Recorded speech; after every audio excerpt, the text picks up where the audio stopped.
Kerry-Anne mentioned we were a team, and here we are. Look at this, it's beautiful. If we can put a banner up, I'm sure we can take down the Daily Mail. In terms of problems with the media, there's a couple of people, you might have heard of them, Noam Chomsky and Edward S. Herman, who did a book called Manufacturing Consent, and in it they outline a theory that's called the 5 filters theory, that says there's 5 filters between you and the information you get about the world through the media. And those filters are the ownership of the media. We know that 80% of the press is owned by 5 billionaires. We know that 70% of TV and radio news is owned by the state through the BBC. So ownership is important.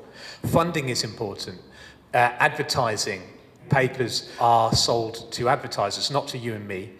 What we pay for a paper doesn't even pay for the paper that it's printed on, not even close. So multinational advertisers will want their interests represented. I think the most significant example of this recently is the Conservative commentator Peter Oborne, who's the political editor of The Telegraph, leaving The Telegraph because he couldn't report on HSBC because they were doing a serious sponsorship of The Telegraph. This is something that journalists internalise. They know who their owners are, they know who their advertisers are. You know that before you go and work for the Daily Mail or the Sun or the Guardian even. And then we've got the pressures of what Nick Davies calls churnalism, which is the pressure to release as much as you can, as quickly as you can. And you don't have to fact check things that come from think tanks or from government sources, but you do have to fact check what people like you and me send.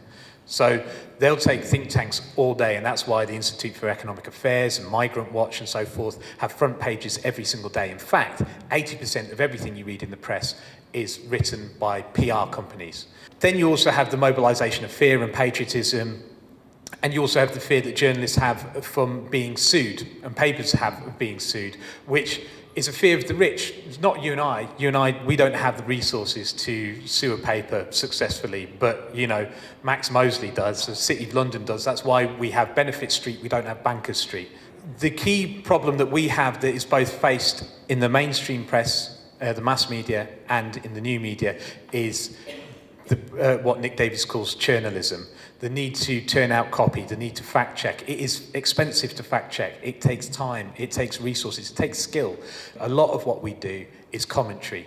New media doesn't have the resources to do proper journalism, nor does mainstream journalism. Just today, the BBC announced it's looking to lay off 300 staff in its news department. BuzzFeed is losing money. Daily Mail is losing, its profits are going down. The Sun has been losing so much money for years that if Rupert Murdoch wasn't around, it would have been sold off and maybe even shut down a long time ago. What Kerry-Anne pointed out that is an opportunity for new media is we're not competing with each other. We may not have multi-billion pound benefactors, but we can work together.